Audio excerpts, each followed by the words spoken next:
à tous. Aujourd'hui, nous sommes le dimanche 1er novembre 2020.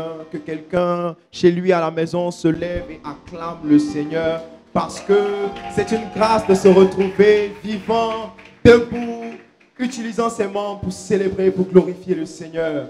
Alors partage le lien pour qu'une personne puisse entendre le message et être restaurée, être boostée dans sa foi afin de pouvoir toujours se disposer à chercher l'Éternel. Alors par rapport à la situation de notre pays, il y a beaucoup de frayeur, il y a beaucoup de peur.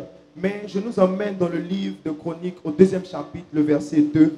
Il est écrit, on vint en informer Josaphat en disant, une multitude nombreuse s'avance contre toi depuis l'autre côté de la mer, depuis la Syrie, et ils sont à Hatsasson, Tamar qui est en Guédi. Et le verset 3 qui est très puissant qui dit, dans sa frayeur, Josaphat se disposa à chercher l'Éternel et il publia un jeûne pour tout Juda. Alléluia. Dis avec moi, dans l'adoration, le combat, dans l'adoration, le combat. Au jour du combat, l'adoration. Au jour du combat, l'adoration. Et un peu plus loin, il est écrit, alors l'Esprit de l'Éternel saisit au milieu de l'assemblée Jacaziel, fils de Zacharie, fils de Benaja, fils de Jéel, fils de Matania, Lévi, d'entre les fils d'Azaphat. Oh, ne te lève pas pour quitter ta maison. Ne te lève pas pour quitter ta ville, mais attends l'instruction du Seigneur. Ne te lève pas pour fuir, mais attends l'instruction du Seigneur. Car Josaphat s'est tourné vers le Seigneur et il a eu l'instruction. Et au verset 17, il est écrit, Dieu parla et dit, vous n'aurez point à combattre en cette affaire. Alléluia. Présentez-vous, tenez-vous là et vous verrez la délivrance que l'Éternel vous accordera. Juda et Jérusalem, ne craignez point et ne vous effrayez point. Demain sortez à leur rencontre et l'Éternel sera avec vous. Josaphat s'inclina le visage contre terre et tout Juda, les habitants de Jérusalem prosternés en sa présence. Alléluia. Et allons un peu plus loin au verset 21. Puis d'accord avec le peuple, il nomma des chantres. Oh, alléluia, dis avec moi, atmosphère de louange. Il nomma des chantres qui revêtis d'ornements sacrés et marchant devant l'armée, célébraient l'Éternel et disaient, louez l'Éternel car sa miséricorde durera toujours. Alléluia. Au moment où l'on commençait les chants et les louanges, l'Éternel plaça une embuscade contre les fils d'Amnon et Moab et ceux de la montagne de Séir qui étaient venus contre Juda et ils furent battus. Lorsque Juda fut arrivé au verset 24, sur la hauteur d'où l'on aperçoit le désert, il regardait du côté de la multitude et voici ses cadavres étaient étendus à terre et personne n'avait échappé. Alléluia. De là où tu es, applique ton cœur à chercher le Seigneur. Ne sois pas effrayé, dispose-toi à chercher le Seigneur. Et là, tu vas préparer ton offrande. Tu vas préparer ton offrande. Et tu peux l'apporter, pas parce que tu es à la maison, tu ne vas pas faire ton offrande. Tu peux l'apporter au siège de l'église ou bien à la Villa Cottage. Et tu peux suivre les instructions, les numéros qui vont s'afficher au bas de ton écran. Et nous allons faire la louange avec Bloom Praise. Alléluia.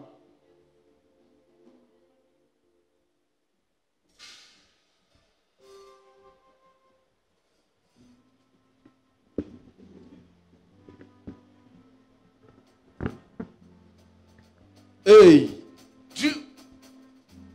J. Alléluia. Amen. Amen, amen. Amen. Amen ou bien pas amen? Amen. Amen ou pas amen? Amen. Est-ce que tu es dans la joie? Est-ce que tu es dans la joie ce matin? Yeah. Est-ce que tu es dans la joie ce matin? Yeah. Tu veux faire la présence du Saint-Esprit donne la joie. Amen. La Bible dit en Ésaïe 61, verset 7. Et la joie sera éternelle. Lorsque tu donnes ta vie à Jésus, il dit, il te donnera la vie et la vie coulera de toi. Et cette vie sera une vie éternelle. Yes. Sache que peu importe ce qui se passe actuellement, dans Jésus, il faut être calme. Yes. Parce que la vie qui est en toi, elle déborde. C'est avec moi, ça déborde. Hey. Ça déborde. Hey. Ça déborde. Hey. Hey. Ça déborde. Donnez. Sinon, d'onction et de bilan. couvert. Overdose d'onction. Et ça déborde. Ça déborde. Ça déborde. Ça déborde. Et ça déborde. Ça déborde. Ça déborde. Ça déborde. Et ça déborde. Ça déborde. Ça déborde. Ça déborde. Et ça déborde. Ça déborde. Ça déborde. Ça déborde. Et ça déborde. Ça déborde. Ça déborde. Ça déborde. Et ça déborde. Ça déborde. Ça déborde. Ça